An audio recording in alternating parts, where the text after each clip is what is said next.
오늘 우리 교회 여리고성과 아이성 전투 내용이 굉장히 방대해요. 많아요. 그런데 여러분 다들 피곤하고 그러실 것 같아서 이런 얘기하면 좀 길게 되기도 하는데 아이성과 여리고성과 아이성 이 두 개의 전투를 다 다루려고 그랬는데 각각의 메시지들이 많아서 여러분 기뻐하십시오. 오늘 여리고성만 다루도록 하겠습니다. 여리고성을 간략하게 요약을 할 수가 있습니다. 이 사건을 전체적으로 머릿속에 그림을 그려야 돼요. 여러분이 잘 알고 있는 것 같지만 세부적으로 한번 점검을 한번 해보세요. 제일 먼저 요단강을 걸어서 건넜어요. 이걸로도 벌써 여리고성이 난리가 났어요. 여리고성에서 저 멀리 요단강이 보인다 그럽니다. 근데 백성들이 거기를 걸어서 건너오니 요단강이 위에 서가지고 강물이 다 멈춰있고 물이 말른 걸 여리고성 사람들이 봤어요. 사람들이 정말 간담이 녹아내렸을 거예요. 요단강을 걸어서 건넌 다음에 건너서 백성들이 막 쳐들어올 줄 알았는데 건너서 할례를 시행합니다. 할례가 뭔지 아시죠? 할례를 시행하면 전투를 해야 되는 남자들은 전투를 할 수가 없어요. 적어도 3일에서 일주일 동안 꼼짝을 못해요. 그런데 여리고 군사가 그 기간 동안에 쳐들어오지를 못했어요. 다 이런 표현을 써도 되나 모르겠네요. 세상말로 다 쫄아가지고, 다 겁을 먹어가지고, 우리 국어국문학과 출신들이 많이 계신데 죄송합니다. 제가 농담으로라도 이런 표현 쓰면 앞으로 안 써야 되겠어요. 다 겁에 질려가지고, 성경 말씀에 라합에 하면 간담이 녹았다고 그럽니다. 그래서 할례를 시행했는데, 이 백성들이 쳐들어오지 못했어요. 그리고 군대가. 하나님을 막으신 거죠. 그리고 여호와의 군대 장관이 나타납니다. 그리고 여호수아에게 얘기합니다. 내 신을 벗어라. 그리고 하나님이 명령하십니다. 성주위를 7일간 돌아라. 칼 들고 나가라가 아니라 하나님 명령하세요. 7일간 돌고 나니까 여리고성이 무너졌습니다. 라합의 가족을 구출하고 그리고 여리고성을 통째로 번제로 바쳤습니다. 이 7가지 사건이 여리고성에 일어났던 여리고 정복 사건이에요. 근데 우리가 이걸 다 볼 필요는 없고 중요한 거 한 4가지 정도를 꼼꼼히 살펴보려고 그래요. 요단강을 건넌 사건은 지난주에 이미 말씀을 드렸고 그때는 추수하는 시기라서 요단강의 물이 굉장히 찬이라는 시기인데 그게 끊겼습니다. 건넜어요. 그리고 할례를 행했어요. 왜냐하면은 이스라엘 백성들이 광야에 있는 동안 할례를 시행하지 않았어요. 할례는 하나님께서 이스라엘 백성들을 내 백성으로 삼겠다 하면서 몸에 표식을 새긴 거예요. 할례를. 아브라함과 이삭과 그리고 아브라함 이후로 이스라엘 백성들은 할례를 행했습니다. 그런데 할례는 왜 이런 할례를 행하게 하시는 걸까? 하나님 이스라엘 백성들에게 결국에 이 전쟁은 어떤 전쟁인가?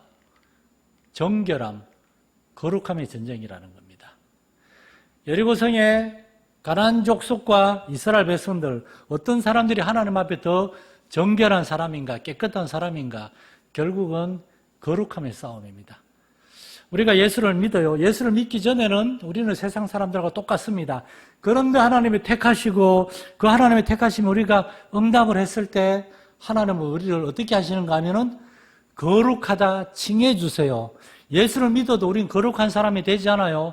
그래서 여러분 예수 믿는 사람들, 믿음이 약한 초신자들이 종종 실수를 하고 하죠. 그거 다 이해해야 됩니다. 그 사람들은 거듭났지만 구원을 받았지만 아직 악이에요. 그들의 아직 속사람과 그들의 그 성품이나 습관들, 말투나 삶의 방식들 아직도 옛사람의 모습이 그대로 남아있어요. 우리는 거룩하다, 의롭다 칭함을 받은 거지 거룩하여진 게 아니에요. 그러나 예수를 믿은 그 순간부터 이제 우리는 거룩하여져 가야 돼요. 그래서 성령님께서는 우리를 거룩하게 만들어 가시죠. 그게 뭡니까? 우리 성결교회 사중복음 중에 2번째인 성결입니다. 성결은 한순간에 맞는 성령의 은혜 체험이 있어요. 그때 우리 마음이 깨끗해지고 정말 죄를 미워하고 우리는 하나님께 전적으로 헌신합니다.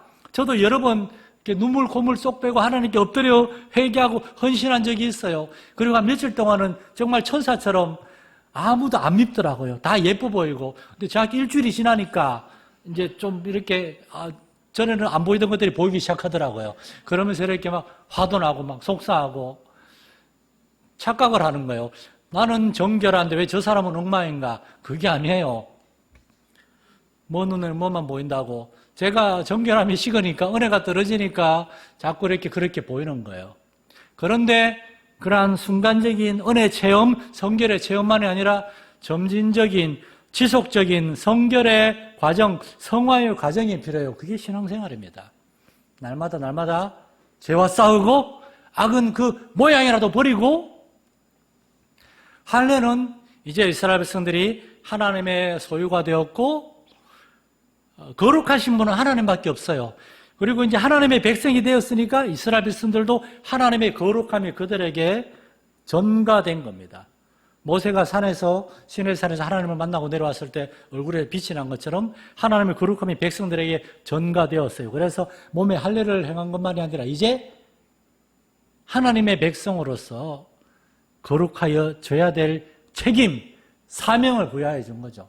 이제 이스라엘 백성들이 엉망으로 살면은 이방 사람들은 저 사람들은 하나님을 믿는다 그러놓고 우리하고 똑같네. 오늘날 교회가 세상 사람들에게 그런 얘기를 듣잖아요. 너나 잘하세요. 우리하고 다른 게 뭡니까?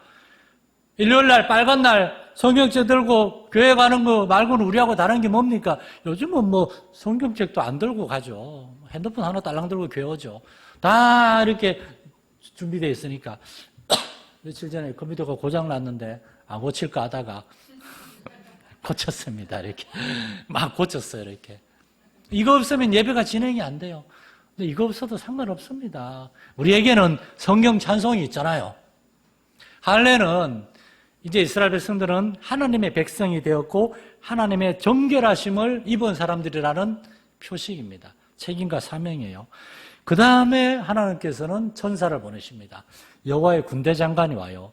여호수아가 할례를 행한 다음에 전부 다, 여호수아는 할례를 받았기 때문에 멀쩡해요. 광야에서 할례를 받지 못한, 그리고 요단강을 건넌 백성들이 할례를 받고 다 있는 동안에 여리고성에 가서 바라보고 있는데 어떠한 칼을 들고 서 있는 사람의 형체가 보이는 거예요. 가서 보니까 여호와의 군대 장관이에요. 영어 성경에는 The Angel of God이라고, 하나님의 천사라고 되어 있습니다. 하나님의 천사가 있어요. 그런데 하나님의 천사가 여호수아에게 뭐라고 하는가 하면 내 신을 벗어라. 어디서 많이 들어본 얘기 아닙니까? 출애굽기 3장에 보면 모세가 미디안 광야에 40년 동안 양을 치다가 하나님의 산 호렙산에 올라가서 늘 가던데요. 그런데 떨기나무, 광야 사막에 떨기나무 그렇게 많은데 떨기나무 하나에 불이 붙었는데 원래 바짝 마른 떨기나무라서 후루룩 타버려야 되는데 계속 타고 있는 거예요. 가까이 갔더니 음성이 들려요. 하나님께서 말씀하시기를 네가 선 곳은 거룩한 땅이니 네 발에 신을 벗으라. 이게 뭐를 의미하는 걸까요? 무슨 말인가 하면은 호렙산, 미디안 땅 호렙산이나 요단강 건너서 여리고성 앞에 그 땅이 거룩한 것이 아니고 지금 하나님이 와가지고 함께 있기 때문에 여기가 거룩하여졌다. 무슨 말인가 하면은 내가 너와 함께하고 있다. 하나님이 여호수아와 함께하고 모세와 함께하고 그래서 하나님 모세한테 여호수아한테 너 자신을 정결하게 해라. 신을 벗는 거는 하나님 앞에 겸손함, 하나님을 인정하는 하나의 상징적인 행위입니다. 하나님 앞 나아갈 때 너 자신을 정결하게 하라. 왜냐하면은 이 말씀을 상고하는데 오래전에, 정말 오래전에 들었습니다. 1998년에 서울에서 선교한국대회라고 하는 선교대회가 있었는데 거기에서 한국예수전도단, 지금은 YWAM이라고 그러죠. Youth with World Mission이라고 젊은이 선교단체 대표를 하는 홍성근 목사님이라고 그분이 설교를 하셨어요. 근데 그 설교 주제도 그렇고 설교에서 그분이 이런 얘기를 했습니다. 하나님의 손 안에 있는 가장 강력한 무기가 뭔지 아십니까? 전부 다 성령 받은 사람, 그냥 은혜 받은 사람, 어쩌고저쩌고 얘기하는데 이렇게 얘기하시더라고요. 거룩한 사람입니다. 거룩한 사람. 여러분, 거룩한 삶을 추구하고 있습니까? 한국교회 젊은이들이 세상의 젊은이들하고 다른 게 뭡니까? 거기 선교 헌신하고 온 젊은이들인데도 엄청 뭐라 그러더라고요. 그러면서 저도 그때 도전을 정말 많이 받았습니다. 그때 전도사 때 이제 제 아내하고 이제 교제하고 있을 때 결혼하고 성회사 준비하고 있을 때 무슨 준비를 해야 되는가? 거룩함이다. 거룩함. 이스라엘 백성들은 칼과 무기를 준비하고 전쟁 연습을 하고 그런 게 아니라 하나님 앞에서 자신을 거룩하게 하고 이스라엘 백성들의 지도자도 하나님 앞에 자신을 거룩하게 하고 거룩함이란 뭡니까? 기도하고 말씀 읽고 경건한 말과 행동하고 그게 거룩함이 아니에요. 거룩함은 우리는 없어요. 그러나 유일하게 거룩하신 하나님에게 가까이 가는 게 거룩함입니다. 하나님과 함께 시간을 보내고 그게 기도죠. 그게 말씀이죠.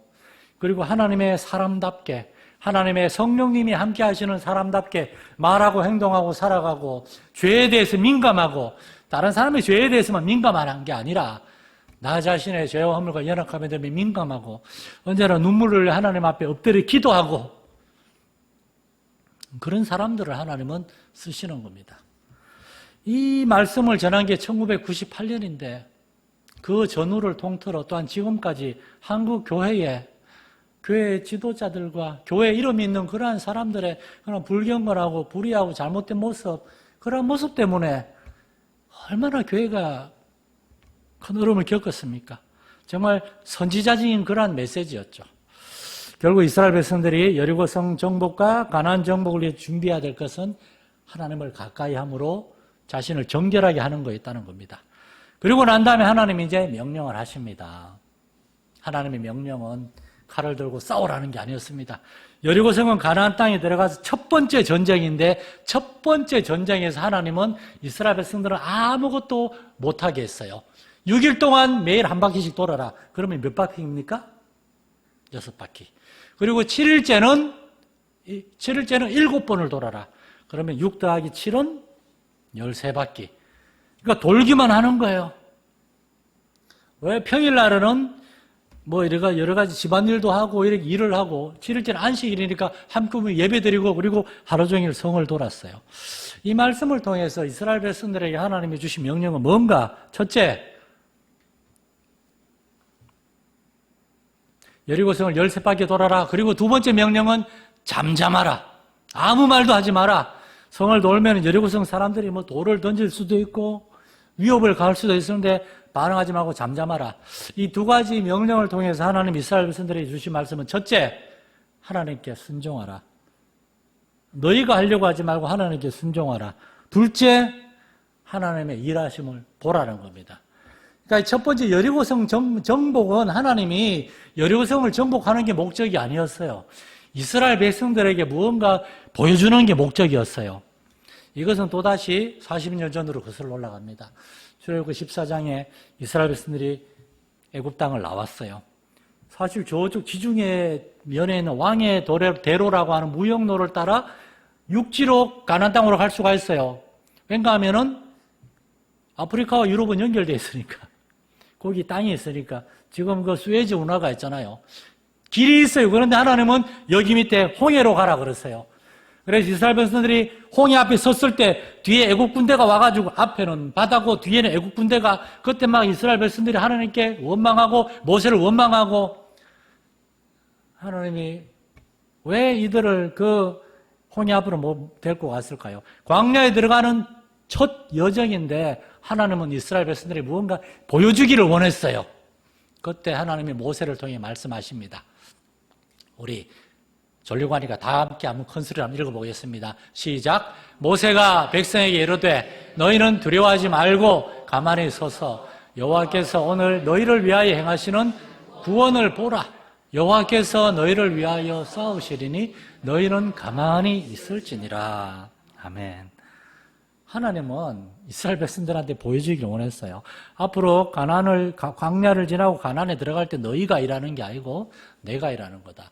마찬가지로 40년이 지난 다음에 요단강을 건넌 이스라엘 백성들에게 하나님은 너희가 가나안 땅을 정복하는 게 아니라 내가 하는 거다. 보여주기를 원했어요. 그래서 마치 홍해가 갈라진 것처럼 이스라엘 백성들이 보는 앞에서 요단강이 갈라지고 그리고 여리고성이 무너져 내리겠습니다. 무너져 내리겠어요. 여러분 오늘날 교회도 그렇습니다. 오늘날 신앙생활도 우리가 하는 게 아니에요. 때때로 목회자인 저도 교회 성도들이 자꾸 이렇게 시험에 들고 아프고 반드시 나와야 될 사람이 안 나오고 일해야 될 사람이 일 안 하고 또한 막 전도도 안 되고 그런 모습 볼 때 저도 믿음이 약해지고 여러분도 아시겠지만 또 저는 그런 버릇이랄까 할까 그런 성향이 있잖아요. 저는 뭐가 안 되면 다 제 잘못이라고 생각하는 사람이에요. 이게 되게 좋은 것 같지만 사실은 이게 잘못하면 우울증이 될 수 있습니다. 우울증에 걸리는 사람들이 다 자기 때문이라고 생각한대요. 저는 근데 그 정도로 또 이렇게 마음이 또 예민하진 않아가지고 우울증에는 안 걸리는데 근데 대신 저는 다 내 탓이요 하면서 혼자 이렇게 속상해하고 혼자 기도하고 그래요. 근데 하나님 말씀하십니다. 왜 네가 하려고 그러냐? 네가 그렇게 교회를 성장시킬 수 있느냐? 네가 그렇게 대단한 사람이냐? 교회는 당신의 생각보다 크지만 하나님 저한테 그렇게 말씀하시는 너는 네가 생각하는 것보다 큰 사람이 아니다. 사람으로는 할 수 없습니다. 하나님만이 하실 수 있는 줄 믿습니다. 이스라엘 백성들에게 그걸 보여주기를 원했어요. 오늘날 교회와 오늘날 지도자들과 오늘날 목사님들이 이걸 알아야 됩니다. 그래서 하나님께 더 매달려야 돼요.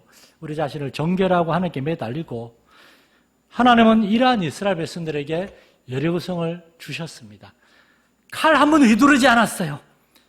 13바퀴 돌고 성벽을 향하여 소리를 지를 때 성이 무너져 내렸습니다. 이 벽 보고 아무리 소리 질러 보세요. 벽이 무너지나. 여리고성의 유적을 보면은 20m 가까이 되는 성벽이 2개가 있다 그래요. 성벽 하나, 성벽 중간에 공간이고 또 성벽 2개가. 그게 원래 성을 쳐부수면은 밖에서 밀고 들어가니까 성 안쪽으로 무너지게 되어 있는데 여리고성 유적을 보면은 양쪽으로 다 그냥 성이 저절로 무너져 내리는 것처럼 양쪽으로 폐허가 있대요. 뭐 고고학자들도 설명을 못해요. 성경에서만 얘기하죠.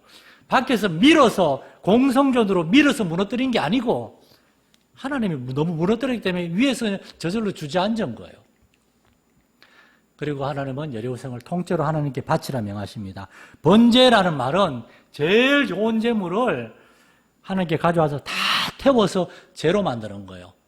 그리고 난 다음에 화목제, 속죄제, 속건제 제물들은 이제 하나님이 일부는 하나님께 바치고 그 다음에 그것들은 제사장과 레위인들이 먹을 거를 주라 그러죠.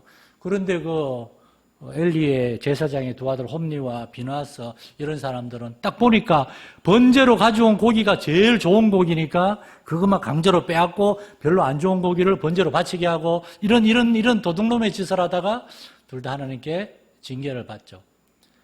여리고성 가장 크고 견고한 성이고 보물들이 많았을 거예요. 하나님은 성을 다 번제로 바치라. 하나도 가져가지 말라. 그 안에 있는 모든 것을 온전히 바치라 명했어요. 그런데 이 명령에 순종하지 않으므로 나중에 큰 사단이 일어나죠. 하나님께 바쳐야 될 것은 올바로 바쳐야 됩니다. 우리 교회는 무슨 헌금, 심지어 월삭 헌금 이런 것도 우리는 안 합니다. 우리는 성경에 있는 거 12월조, 감사헌금, 선교헌금 그거면 돼요. 하나님께 바쳐야 될 온전히 바치고 사실 이거 더 바치고 싶습니다. 하나님 저번에 이제 부활절 말고 그 다음에 무슨 절기가 있었죠? 우리 얼마 전에요?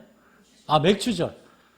원래 맥주절 헌금이 우리 교회 별로 안 들어와요. 근데 저는 정말 너무 놀랐습니다. 예년에 비해서 거의 100만 원 가까이 더 많이 들어왔어요. 요새 사람들도 많이 안 오는 것 같은데 성도들이 이렇게 정말 하나님께 감사함으로 바친 것에 대해서 정말 너무 놀랐어요. 담임 목회자로서 여러분께 꼭 사실 말씀드리고 감사 인사를 드리고 싶었습니다. 이렇게 작은 교회가 이렇게 하나님께 최선을 다해서 헌신하고 헌금하고 이 예물을 통해서 주의 복음을 전하고 바쳐야 될 건 바쳐야 됩니다. 이 여리고성 정복을 통해서 하나님은 우리에게 뭘 말씀하시는가 하면은 하나님이 일하시는 거예요. 하나님이 일하시는 겁니다. 우리 사람 몸이 각 기관이 다 일하는 것 같지만 좀 이해가 그렇지만 팔이 하나 없어도 살 수 있습니다. 다리가 하나 없어도 살 수 있습니다. 오늘날에는 심장도 심지어 이식이 가능하다 그러고 몸에서 못 바꾸는 게 있어요. 머리입니다. 이 몸은 머리가 주관하는 거예요. 머리는 뭡니까? 예수 그리스도가 교회의 머리라 그랬어요. 머리가 올바르게 건강하고 건전하게 살아있으면 몸은 멀쩡해요. 교회 머리 대신 예수 그리스도에게 우리가 전적으로 붙어 있으면 돼요. 하나님 일하세요. 그리고 여리고 정복을 통해서 하나님은 가나안 전쟁의 청사진을 보여주십니다. 가나안 전쟁은 이런 식으로 진행될 것이다. 뭡니까? 하나님이 여호수아에게 명령하시고 여호수아는 백성들에게 그 말씀을 전하고 백성들은 말씀에 순종하는 겁니다. 그러면은 성이 정복되는 겁니다. 그리고 세 번째, 가나안 정복을 위해서 많은 전쟁이 적어도 15년 가까이 가나안 정복 전쟁이 있었는데 그 정복 전쟁을 위한 12의 1조 천열매 12조 하나님께 다 바치잖아요. 그게 여리고였습니다. 가나안 땅 정체에서 가장 크고 견고하고 가장 부유한 족속인 여리고 족속의 여리고성을 하나님이 다 받으심으로 이제 나머지 가나안 땅의 모든 성읍과 소유들은 다 너희 것이다.